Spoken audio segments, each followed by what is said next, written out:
Today, we're making some bad decisions. Welcome back to the channel, guys. Today we're doing Stupid Ultralight 2.0. So if you didn't catch my last series of videos on Stupid Ultralight, it's just completely ditching out all the luxuries, getting your pack down as light as you can without really bringing all the amenities that you normally would. So it's not like true ultralight, it's just stupid because I'm just getting as light as I can just because. But anyway, the videos did really well. I really had plans while I was out there doing the trip of doing this again, and we're back at it again, trying to get even lighter and stupider this time. So part of the idea and concept for this video is to utilize everything that I bring. I don't know if I mentioned that last time, but I really wanted to have a backpacking setup that I used every single piece of gear that I brought, because there's no trip I've ever went on where I used everything that I brought. Ugh. So I'm going to go over everything I'm putting in my pack. Some things I might weigh up, some things I weighed up in the last series, so I'm not going to do those again, but I will put the weights somewhere on the screen here. But let's go over some of the things that I brought last time that I did not use. So the first one's kind of debatable because I did actually use it. I had it turned on. It's my Spot GPS, so I had it on, let my wife know when I got to camp and everything. I did use it, but it didn't really serve a purpose for me out there because I didn't get lost. And doing a series of videos like this, I was completely prepared for bad comments. I knew they were coming. Comments telling me that I'm stupid for not bringing a proper first aid kit, among many other things. But and they're not wrong.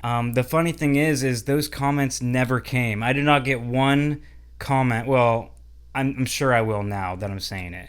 But I did not get one bad comment. Not one person said that it's idiotic the amount of gear that I'm bringing out there. So that's amazing. It's a little risky, I know, but I'm going to leave this one at home on this trip. Going to a place that I'm very, very familiar with, but will not be taking this. One other thing I did not use at all was my my spork that I bring to eat with. I always bring a little KFC spork. Super cheap. I mean, it's free with a Famous Bowl. Lightweight, like crazy light. I didn't use it at all because I brought a knife, and I just used my knife to eat my steak with, which I will be bringing a steak again on this trip. That was awesome. Steak's the way to go. Even if it thaws out my pack all day hiking, I don't even care. But anyway, I didn't use my fork or spork. So what I'm going to do in this trip is I'm not going to bring a knife, which is the one thing about this whole thing that really makes me uneasy of not bringing gear. I always like having a knife for a few reasons, and I'm not going to bring it, but I am going to bring a plastic fork. Upgrading, this one's a little bit more robust, so I think it'll handle the weight of the steak hanging off of it. So no knife, just one fork, 8 grams for this guy. Another thing I didn't use was my extra clothing layer. This is the only piece of clothing I brought on that trip. It's a 2-ounce Montbell Windbreaker wind jacket. I'm still not sure when I'm doing this trip. It might be this weekend. It could possibly be the next. But that could leave some variables in weather changes. I don't know. I'm just hoping it's as warm as the last trip was.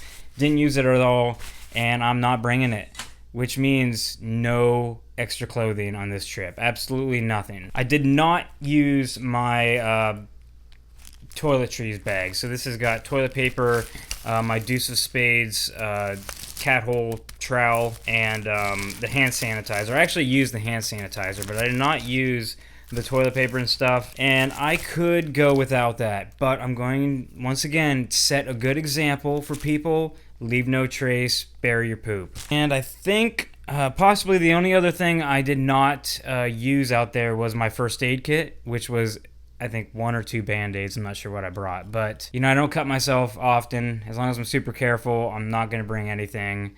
And I mean, what's a Band-Aid really going to do out there anyway? So no Band-Aids on this trip. So let's go ahead and get into some of this. I'm going to take my Toiletries bag, hand sanitizer, toilet paper, trowel here, put a Bic lighter in here. I don't have a mini Bic. That would have been better, but so I have a lighter. I have my fork, which might not fit in here. Might just have to stick that somewhere else. And my headlamp. Same headlamp I took last time, I think. I have like 3 or 4 of these.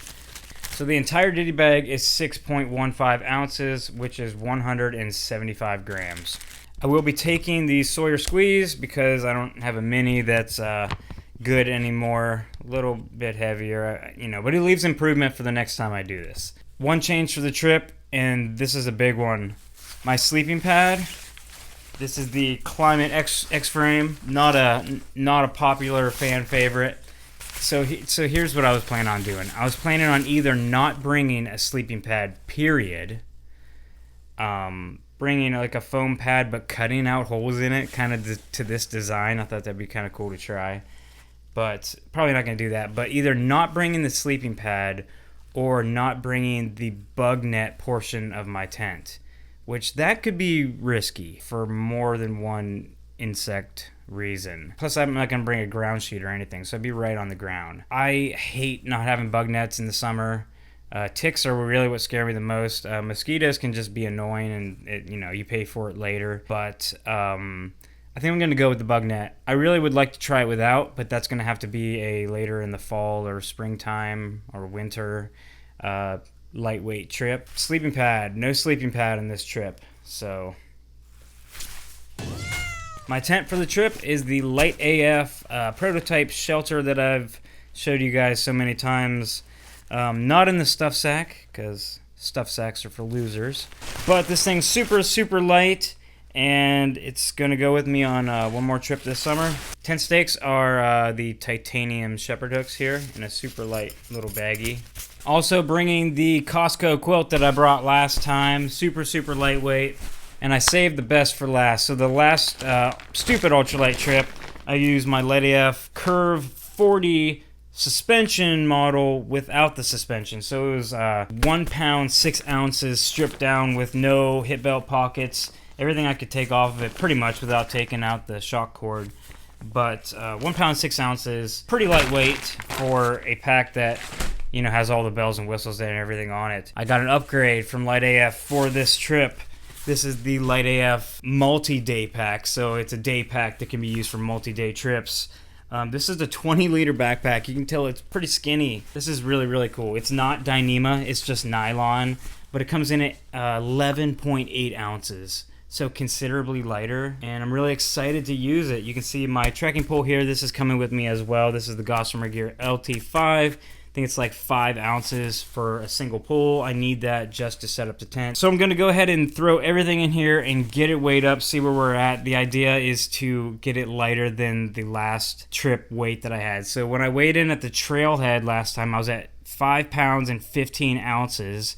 So barely sub 6 pound base weight. All right, all packed up here. This is crazy light. All right. 3 pounds, 14 ounces. That's a sub 4 pound base weight. That is insane. There is like nothing in this pack at all. That's so crazy. I wanted to get sub 5 pound base weight since the last time I did it. That was kind of a goal, but secretly in my head I wanted to get sub 4. So there it is, sub 4 pound backpacking base weight. Not conventional, not comfortable. This is stupid. This is stupid ultralight at its best. This has no food and water in it either, so this weight will be different. I will weigh it again at the trailhead to give you an updated base weight as well as the weight with food and water, which that should add a good few pounds. That is insane.